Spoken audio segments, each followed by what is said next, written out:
Con nosotros se encuentra el doctor Jorge Enrique González, quien es actual coordinador de la Cátedra UNESCO Diálogo Interculturales. Es director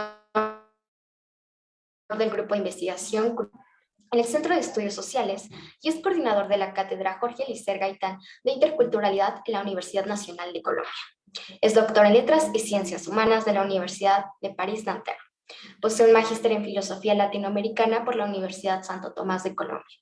Es especialista en Sociología de la Cultura por la Universidad de Provence de Francia. Ha sido asesor del Consejo Mundial de Competencias Interculturales y Globales, investigador afiliado en el Laboratorio de Estudios de las Relaciones Interculturales de la Universidad de Montreal en Canadá. Ha sido editor de Multiculturalismo e Interculturalidad en las Américas y es autor de Análisis Cultural y Hermenéutico, coautor de Diversidad y Diálogo Intercultural y del informe Indicadores de Evaluación y Propuestas, Estrategias para Políticas Públicas Interculturales, Enfoque de Derechos Humanos. Adelante, doctor. Buenos días para todas y todos. En primer término, agradecer al Programa Universitario de Derechos Humanos de la UNAM por esta invitación a tan interesante evento. ¿Me confirman si están observando la presentación? Ya se ve. Perfecto. Entonces, celebro la intervención del licenciado Tejada porque justamente voy a avanzar en esa dirección.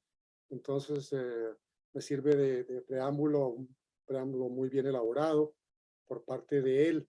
Voy a referirme en particular a los objetivos del desarrollo sostenible y al diálogo intercultural en la perspectiva que hemos forjado desde el diplomado en Interculturalidad y Desarrollo Sostenible de la Universidad Nacional de Colombia, que tiene el apoyo, por supuesto, de la Cátedra UNESCO en Diálogo Intercultural. El primer elemento que quisiera plantear al respecto tiene que ver con la situación en la que nos encontramos actualmente, la etapa que estamos viviendo de la sindemia de la COVID-19, una crisis multidimensional sin precedentes en la historia reciente de la humanidad.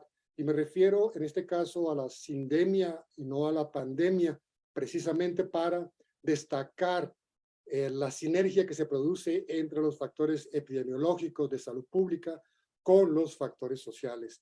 Lo que hemos visto en particular es que uno de los efectos más nocivos que estamos viviendo de estos 2 años interminables de confinamiento es la agudización de la pobreza en el mundo entero, pero particularmente en América Latina y el Caribe. Ya entrando directamente en la Agenda 2030, entonces quisiera destacar que el mandato de la Asamblea General de la Organización de Naciones Unidas en el momento de aprobar la agenda es que los 17 Objetivos de Desarrollo y sus 169 metas conjugan las dimensiones económica, social y ambiental y deben ser abordadas de una manera integral. Por supuesto que constituye un enorme reto para las naciones miembros, los estados nacionales miembros del sistema de Naciones Unidas y para la dirigencia de estos países, pero asimismo de los organismos internacionales, hacer esta comprensión integral de objetivos y metas. Generalmente lo que tenemos son interpretaciones sectoriales, en donde se identifican a una de estas dimensiones explicitadas anteriormente, la dimensión económica, la dimensión social, la dimensión ambiental, tratando de poner en el centro la noción de desarrollo sostenible. Coincido plenamente con el licenciado Tejada en el sentido de que lo que concebimos como desarrollo debe ser una formación propia de la experiencia cultural. En este caso, decir de la humanidad sería palabras mayores, pero por lo menos sí a nivel regional. Es un aspecto en el que qué es lo que comprendemos por desarrollo sostenible se convierte en una labor a desarrollar, que efectivamente no siempre se ha hecho de esa manera en estos años. Las representaciones que tenemos de la Agenda 2030 habitualmente aplican lo que podemos denominar como una lógica de conjuntos. es decir, una representación lógica, en la cual tenemos por una parte lo social, lo medioambiental y lo económico, y mostrando cómo en la intersección de estas, siguiendo la lógica de conjuntos, aquí tendríamos la característica o el rasgo de que las políticas sean viables, aquí la intersección entre lo económico y lo social que sean equitativas, y en estas dos, social y medioambiental, que sean soportables. En esta imagen idealizada, desde el punto de vista del razonamiento de la lógica de conjuntos, la intersección de estos tres elementos daría lugar a la sostenibilidad. Sin embargo, lo que tenemos que preguntarnos es si en efecto la manera como se plasman en la realidad de los Estados miembros de Naciones Unidas estos aspectos efectivamente da lugar a una representación equilibrada. La respuesta que podemos avanzar desde ya es que con base en la evidencia empírica que tenemos de la puesta en ejecución de la Agenda de 2030, es el factor económico el que prima. Y desde ese punto de vista, la representación equilibrada adquiere otra connotación muy diferente, ¿verdad? Y es de que los imperativos económicos priman sobre los medioambientales y los sociales. El desarrollo económico del cual estamos hablando entonces como modelo cultural hegemónico es el capitalista de la era contemporánea, de la época actual, ¿verdad? El capitalismo financiero, en la cual efectivamente podemos constatar que la historia de la humanidad ha alcanzado un nivel muy alto de producción de riqueza. Pero al mismo tiempo es necesario destacar que el desarrollo económico capitalista como modelo cultural hegemónico sistemáticamente produce también pobreza. Y lo que hemos destacado al inicio de nuestra exposición es mostrar cómo un factor coyuntural como el de la sindemia de la COVID-19 lo que ha hecho es acelerar en el mayor nivel la producción de pobreza. A pesar de los paliativos que se han ofrecido, lo que podemos constatar es que efectivamente la gran cantidad de recursos que han invertido los estados nacionales para mantener la producción económica lo ha hecho especialmente a los grandes conglomerados, es decir, a los sectores que han alcanzado mayor nivel de acumulación de riqueza, y el propósito es el de mantenerlos, bajo el expediente de que al mismo tiempo es la posibilidad de mantener el empleo en los niveles en que estaba antes de la sindemia de la COVID-19.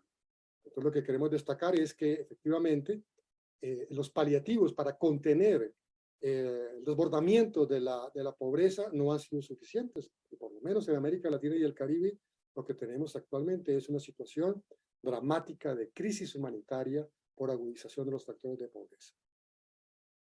El mito del crecimiento económico entonces nos lleva a la idea de mantener un mercado libre de regulaciones, es decir, de restar o quitar las talanqueras que permitan el desarrollo económico desde la concepción propia del capitalismo financiero actual, ¿verdad? Sin embargo no se actúa de la misma manera, con la misma intensidad y con la misma carga de recursos financieros para no solamente paliar la pobreza en la región, sino mejorar las condiciones estructurales para avanzar en este renglón de pobreza, tanto pobreza absoluta como pobreza relativa. Los indicadores de crecimiento, que son los que habitualmente manejan los organismos internacionales, entonces diferencian entre cantidad y calidad de crecimiento. Y hay que reconocer que en el caso de la Agenda 2030 se introduce entonces la posibilidad de concederle toda la importancia que requiere la calidad en el crecimiento.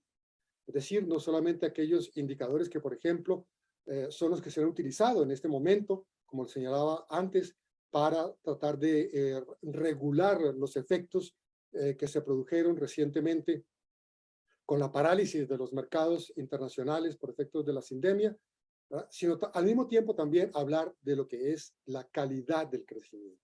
Y la calidad del crecimiento tiene mucho que ver con equidad, por una parte, y hábitos de consumo, por ejemplo, en lo que tiene que ver con desarrollo sostenible. Entonces, es un gran reto, efectivamente, cambiar la noción de crecimiento y los indicadores que lo miden para introducir la dimensión cualitativa, en la cual efectivamente la agenda de derechos humanos y particularmente de derechos culturales tiene un lugar muy importante para cumplir.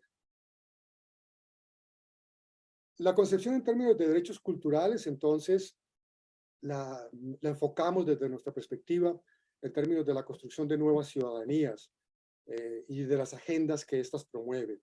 Es decir, que los derechos culturales tienen que ver entonces con las nuevas formas de identidad que se gestan en las últimas 3, 4 décadas, en la cual hemos visto aparecer efectivamente una fragmentación muy significativa de la concepción clásica de ciudadanía atada exclusivamente al Estado Nacional, es decir, la concepción clásica de ciudadanía política, para ver emerger entonces desde la diversidad cultural nuevas formas identitarias que definen conglomerados humanos muy significativos, no solamente por razones étnicas, que tienen, por supuesto, un lugar estratégico en América Latina y el Caribe, las identidades étnicas, sino la aparición de nuevas identidades culturales asociadas en este caso a orientaciones sexuales, a la diversidad religiosa que ha ganado mucho terreno en términos, por ejemplo, del reconocimiento de la libertad religiosa,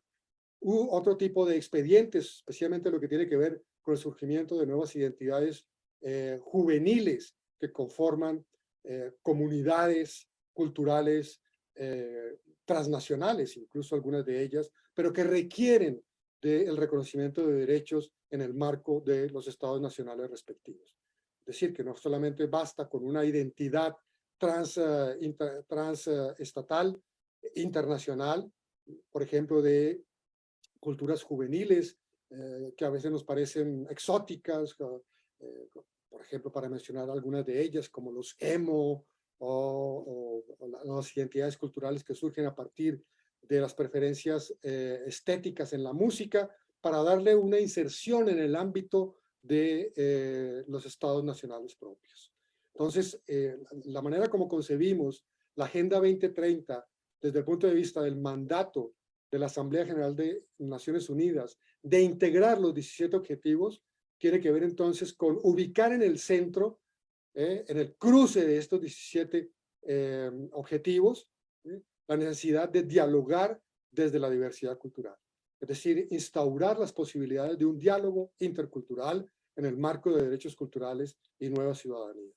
La complejidad que se advierte entonces es mayúscula. Ustedes pueden observar en un ejercicio de representación gráfica, lo que tenemos es un polígono de estas dimensiones, de estas características, en donde cada línea de esta nos muestra la relación de cada objetivo con los restantes. Efectivamente, una gran complejidad desde el punto de vista de lo que es planificación y ejecución del presupuesto público de cada Estado nacional. Necesidad entonces de encontrar un centro que nos permita organizar esta enorme complejidad, reducir esta enorme complejidad. Y lo que planteamos es un principio básico del humanismo del siglo XXI, un propósito que ha sido perseguido especialmente por la UNESCO a lo largo de estas 2 décadas, que es la de ubicar entonces el reconocimiento pleno de la diversidad cultural como un punto de partida para instaurar el diálogo entre culturas. Llegamos aquí con esto entonces a los indicadores de los objetivos de desarrollo sostenible y la necesidad entonces de desglosarlos, de especificarlos, que fue el punto de partida con el cual iniciamos la colaboración entre la Universidad Nacional Autónoma de México, el Programa Universitario de Derechos Humanos y la Cátedra UNESCO Diálogo Intercultural, para tratar de identificar de manera específica indicadores de interculturalidad, en este caso con enfoque de derechos humanos.